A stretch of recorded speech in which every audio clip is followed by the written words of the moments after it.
He had just been declared king. Not weeks ago, 2 days. That's all it took for the most powerful man in the Crusader states to fall. In a quiet street of Tyre under the evening sky, he was stabbed to death by men who disappeared from history, but whose knives may have been held by kings. This is not a murder mystery. This is a story of betrayal, power, and a killing that changed the course of the Crusades forever. This is the assassination of Conrad of Montferrat. In 1192, the Holy Land was in chaos. Jerusalem had fallen to Saladin. Christian kings from Europe had marched east. Richard the Lionheart of England, Philip of France, hoping to take it back. But behind the speeches of faith and glory was something messier: politics. Conrad of Montferrat was not just any noble. He was sharp, clever, and brave. When the city of Tyre was nearly lost, it was Conrad who held the walls. Even his enemies respected him. Among the Crusaders, many began to whisper, "Why is this man not king?" But standing in his way was Guy of Lusignan, a failed king who had lost Jerusalem itself, yet still clung to power, backed by Richard the Lionheart. Eventually, the barons of the Holy Land had enough. They voted, and Conrad was chosen.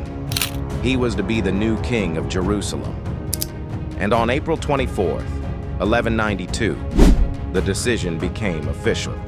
But just 2 days later, he was walking home, relaxed, unarmed.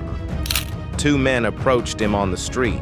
They looked like monks, until one of them lunged and stabbed Conrad in the side. The second drove his dagger into his back, and within seconds, the king lay bleeding on the ground. A crowd rushed to the scene. One of the attackers was killed, the other captured alive. And the moment he was interrogated, the story exploded. Because the killers weren't random. They were assassins from that secretive sect feared across the Middle East. They rarely acted without purpose. But who sent them? The name whispered most often was Richard, the English king who had backed Guy. Some said Richard had even met with the leader of the assassins before. Others said it was Saladin, removing a skilled enemy general. But Saladin had begun peace talks. He stood to gain nothing from Conrad's death. And then there were the shadows. Nobles who might have seen Conrad's rise as a threat. Kings who didn't want an independent leader in Jerusalem. The assassin who survived was executed quickly. No trial, no details. The truth buried with him. Richard was later accused of ordering the murder.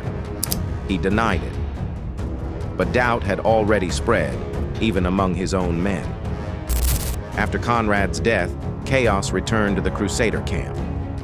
Old rivalries reignited, and the fragile hope of unity among the Christians was gone.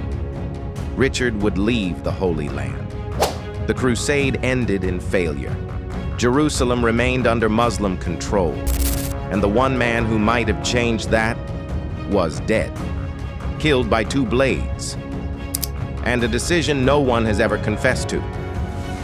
Because sometimes the most powerful don't fall in battle, but in silence, on quiet streets, with smiles on their faces and daggers in their backs. And Conrad of Montferrat, the forgotten king who could have changed everything, was one of them. History is full of shadows, secrets, and forgotten voices, and we're here to bring them back to life. If this story moved you, imagine what else waits to be uncovered.